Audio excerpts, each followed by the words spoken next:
Na nossa videoaula de hoje, nós vamos falar de fake news, nós vamos falar de promessas políticas que nunca foram cumpridas, nós vamos falar de grupos sociais e grupos políticos se associando contra o presidente e não estou falando dos dias atuais, eu estou falando do Estado Novo, o último período de governo da era Vargas.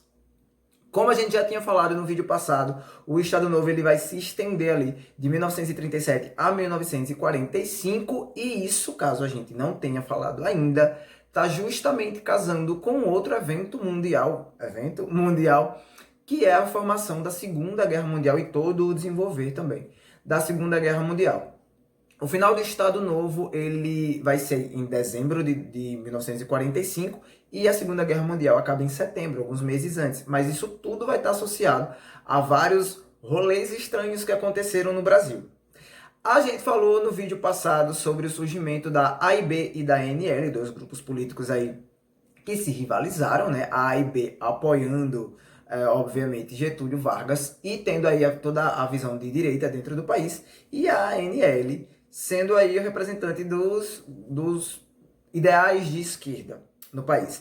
Então a gente falou que foi difundido no Brasil, obviamente com o apoio do movimento de esquerda e do próprio presidente, a ideia do terror comunista ou do terror socialista. E aí as pessoas que não tinham tanto esclarecimento político acabaram comprando essa ideia de que o socialismo e o comunismo era, na verdade, um tipo de governo muito violento e assustador. E eu falei para vocês sobre dois personagens, Olga Benário e Carlos Prestes, né? Luiz Carlos Prestes, seu esposo, e que a gente vai falar um pouco melhor sobre eles nesse governo de hoje. A gente já vai começar o vídeo falando qual é o envolvimento deles, né, nessa visão política e como isso está associado ao início do Estado Novo. Ainda dentro da segunda fase do governo de Getúlio Vargas, né, durante ali o período constitucional do governo, alguns grupos, como eu falei, começaram a se organizar, né, contra os ideais do governo de Getúlio Vargas. A gente falou no vídeo passado sobre o governo de Getúlio Vargas ser um governo populista. Na verdade, né, assim, a gente usei o termo até fora de contexto, porque durante essa segunda fase do governo, o termo populismo ainda não era usado. A gente sabe hoje, né, com o nosso conhecimento, com o nosso entendimento, que foi um tipo de governo populista. Porém, a expressão ainda não tinha sido inventada, vamos dizer assim. Já durante o Estado Novo é que isso vai ser inventado, mas ainda no final da segunda fase do governo, né, esses grupos estavam organizados, né, eram grupos que tentavam, né, colocar, né, mudar a situação política, colocar o presidente para fora e mudar a situação política do país, já que, segundo a visão desses grupos, isso vale lembrar desde da revolta, né, que aconteceu em São Paulo, esses grupos eles eram contra o tipo de governo que Getúlio Vargas implementava no Brasil. Então, Olga Benário e Luiz Carlos Prestes, como a gente já tinha falado, eles vão liderar um movimento que acabou culminando com um episódio da chamada Intentona Comunista. A Intentona Comunista, como eu falei, foi um movimento liderado por Olga Benário e Luiz Carlos Prestes. As propostas eram colocadas pela própria ANL, né, como a gente já falou. E entre essas propostas tinha a suspensão do pagamento da dívida externa do Brasil, a nacionalização das empresas estrangeiras e a realização de uma reforma agrária. Ou seja, ia totalmente contra tudo aquilo que já estava organizado ali pelo próprio governo de Getúlio Vargas. Como eu falei, acabou sendo uma tentativa, um levante frustrado, né? Os comunistas eles não conseguem alcançar aí seus ideais, lembrando que eram totalmente contra, né, a forma de governo de direita que estava sendo implementado no Brasil. Só que, apoiado nessa tentativa aí e no terror que já vinha sendo difundido no Brasil contra os ideais comunistas, os ideais de esquerda de uma forma geral, por todo o movimento que vinha acontecendo na Europa e em alguns lugares da própria América Latina, o governo vai mostrar para as pessoas, para toda a população brasileira, que existe um grupo aí, que não deixava de ser uma mentira, né? Esse grupo é um desses, poderia ser um desses grupos, mas sai aí a notícia de que existe um grupo preparado para dar um golpe no governo, expulsar, né, os políticos que estão representando o povo e implementar no Brasil uma política socialista, um governo totalmente socialista. E isso levaria, né, a população brasileira a viver num tipo de governo de extrema violência. As pessoas começariam a morrer, a ser assassinadas, né, seus direitos seriam violados, tendo como exemplo aí o que acontecia em alguns países. O grande problema, minha gente, é que esse plano tão organizado aí, chamado de Plano Cohen, inclusive, né, seria a ideia aí que foi passada para as pessoas, era de que esse plano era organizado por um grupo estrangeiro e estava sendo colocado aqui no Brasil. O grande problema disso é que foi passado para as pessoas isso pela mídia, né? Os jornais, os rádios começaram a anunciar o Plano Cohen, leram aí detalhes do que seria o Plano Cohen, de quem seria este General Cohen, né? Só que tudo isso era uma fake news, isso foi inventado pelo governo para gerar mais pânico em cima das pessoas. E qual era a finalidade disso? A finalidade disso era que as pessoas aí, movidas pelo pânico, pelo medo de que esse tipo de governo socialista, comunista chegasse no Brasil, apoiariam a próxima cartada aí, que Getúlio Vargas estava nas mangas. E qual seria essa cartada? Dar um golpe de Estado e transformar o Brasil numa ditadura. E sim, ele vai fazer isso, né? O Plano Cohen foi a base para que o povo, né, a grande massa, apoiasse esse golpe dado por Getúlio Vargas, e ele chega, assim, à última fase do seu governo, o governo ditatorial, a ditadura de Getúlio Vargas. A partir daí, né, novas características vão ser implementadas no Brasil. Vamos começar aqui falando sobre as principais características desse governo de Getúlio Vargas, né? A gente está destacando aí para vocês a centralização política e o fortalecimento do poder presidencial. O que vai acontecer a partir daí? E já relacionando aos outros pontos que vão aparecer aqui, né? Foi proibido, todos os partidos políticos foram extinguidos, foram extintos, dissolvidos, todos os partidos políticos, incluindo o próprio partido que apoiava Getúlio Vargas, a AIB. E, obviamente, teve aí uma centralização do poder, né? Todo o poder que seria aí gerado por outros órgãos de apoio ao governo presidencial foram passados, todos esses poderes foram passados para a mão do presidente. Lembra um pouco o que seria um poder absoluto, mas aí vamos lembrar, né? Essas características de governos ditatoriais são características de um governo absoluto. Então tem aí algo de absolutismo envolvido nos ideais do que seria um governo de ditadura. A extinção do legislativo. Todo o poder legislativo brasileiro foi destituído, né? Os políticos da parte do legislativo, todos foram colocados para fora do governo. Obviamente, aqueles que apoiavam os ideais de Getúlio Vargas foram apenas movidos para outros cargos. Subordinação do poder judiciário ao poder executivo. Sim, a gente sabe aí que existe uma independência dos três poderes, o poder legislativo, o judiciário e o executivo. E isso faz parte de uma democracia, né? Isso é uma das bases da democracia. Porém, durante esse período aqui no Brasil, o Poder Judiciário ele tinha que estar subordinado. Então, todos os passos do Poder Judiciário teriam que ser passados previamente ao Poder Executivo, que, obviamente, era supervisionado de perto pelo presidente. A instituição dos interventores nos estados e de uma legislação trabalhista. Essa parte é importante a gente frisar aqui, que assim, o governo de Getúlio Vargas, a partir daqui, a partir deste ponto, né, da criação da CLT, né, a carteira de trabalho que nós conhecemos hoje, para tentar minimizar o choque, para tentar minimizar o impacto que teria com a população, ele obviamente vai criar uma política de governo aí que vai auxiliar, né, a todos os políticos. Um governo populista, né, isso é a atitude de um governo populista. Um governo populista, ele pode ser visto de duas formas. Ele pode ser visto como um governo, como a gente já falou em vídeos passados, que vai pensar aí mais nas bases, né, tipo de fazer um governo aí com bases em atender o que a população mais pobre atende. Porém, o governo populista também pode ser entendido a partir do ponto onde, atendendo às necessidades dessa camada mais pobre, o presidente ele está manipulando a massa. Então, existem essas duas formas de a gente analisar aí um governo populista. Estou só apresentando para vocês os dois lados, para vocês criarem aí as próprias, a sua própria crítica, a sua própria visão. Quando a gente começou esse vídeo, essa aula aqui, lá atrás, né, na aula anterior, eu falei para vocês que a gente ia falar de um dos períodos mais contraditórios, de uma das figuras mais contraditórias. Estou falando de Getúlio Vargas agora. Porque ele era visto por alguns como um ditador, né? A gente está vendo agora justamente isso, e porque para alguns ele é visto como o pai dos pobres, aí o primeiro político que verdadeiramente se preocupou com a população mais mais pobre, assim, menos assistida do país, vamos falar assim. A gente está vendo aqui agora que mesmo durante esse período ditatorial do governo, há uma preocupação, né, de Getúlio Vargas com as camadas mais desfavorecidas do Brasil. Porém, existe uma visão aí de que isso, na verdade, era apenas uma forma de abafar possíveis revoltas. Existiam muitos grupos políticos, grupos sociais, que se organizavam contra o presidente. Então ele tentava manter dessa forma, além dos seus aliados políticos, manter o apoio do povo.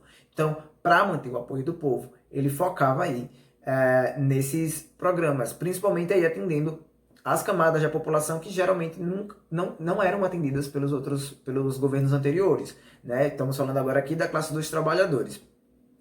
A criação da CLT e toda a regulamentação aí das relações sociais dentro de uma empresa, né, quais eram as responsabilidades do empregado, mas também quais eram as responsabilidades do empregador, isso vai fazer com que parte da população enxergue Getúlio Vargas posteriormente, inclusive, mesmo depois da saída dele do poder, e a gente vai falar sobre essa saída já já, vai fazer com que parte dessa população enxergue Getúlio Vargas sim como um pai, né? E isso a gente sabe que é uma característica muito grande. É por isso que a gente fala dessa dualidade, essas duas formas de enxergar o governo. Eu vou deixar inclusive aqui para vocês como um extra, uma observação extra do conteúdo, né?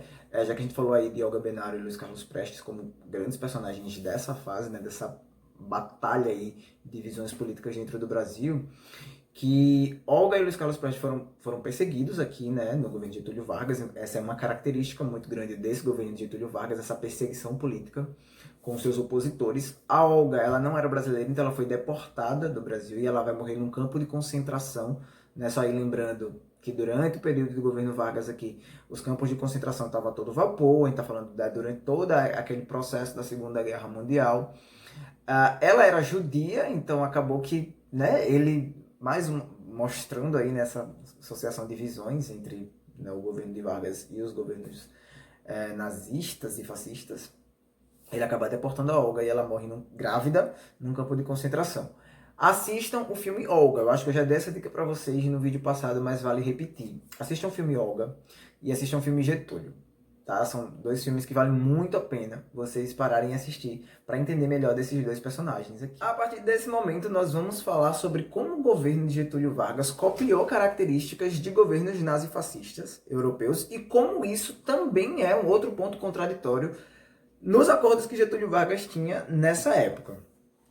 Aqui no Brasil foi criada a DASP, um departamento de organização, de fiscalização da economia que era produzida no Brasil, e foi criado o DIP, ou o DIP, né, o Departamento de Imprensa, que era responsável aí por criar essa imagem de herói do povo, né, que foi criada para Getúlio Vargas e que controlava aí, né, todas as notícias que saíam na mídia, né?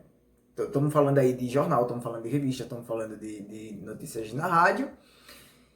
E esse foi totalmente inspirado, o DIP, né, foi totalmente inspirado num departamento que existia no governo de Hitler, governo nazista.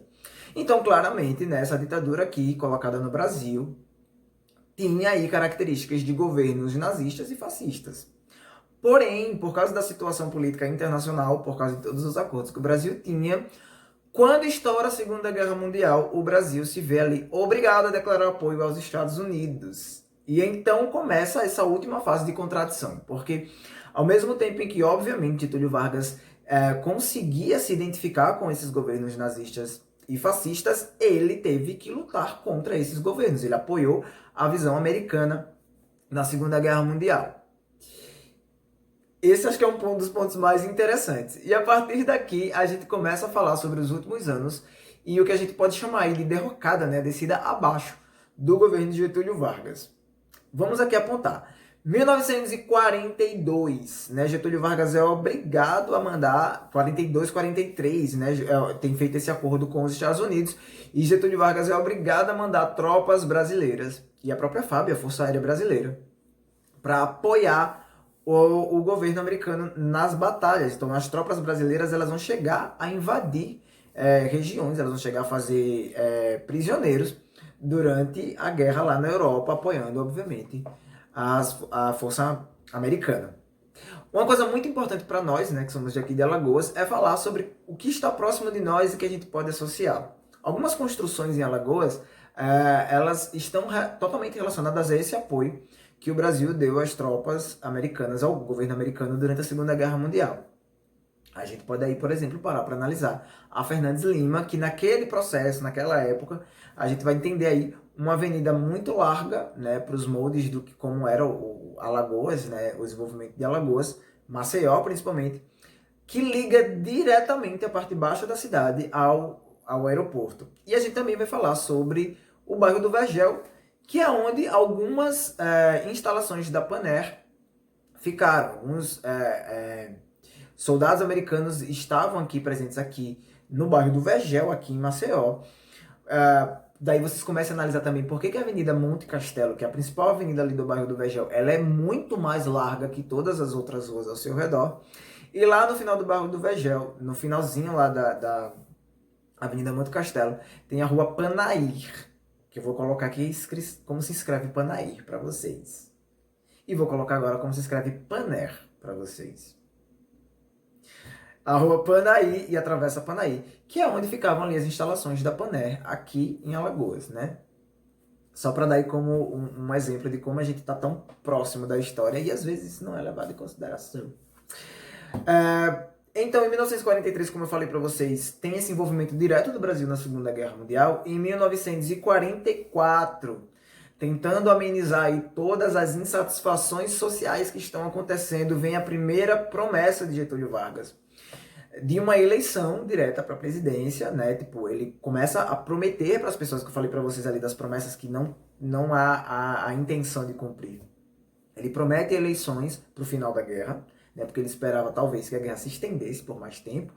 E aí nessas eleições seriam diretas, o povo escolheria o seu representante, o que ali seria, obviamente, né, trocando palavras aí, é uma promessa do fim da ditadura de Getúlio Vargas no Brasil. E chegamos a 1944, quando sim, ele reabre agora, né, é feito agora toda uma documentação, sim, confirmando que em dezembro, 2 de dezembro, marcando ali para 2 de dezembro, a próxima eleição, ele faz com que a situação do cenário político, agora eu estou falando do político na questão da politicagem mesmo, nos partidos políticos que se organizam, das visões diferentes de política, de organização do governo. Ele faz, marca para ali, e por conta de estar marcado para 2 de dezembro, as próximas eleições, ele faz com que todos os partidos que tinham sido dissolvidos, eles comecem a ressurgir. Então, nesse ínter aí, eu vou precisar ali correr para minha cola para lembrar para vocês os partidos que vão surgir. UDN, PSD, PSB,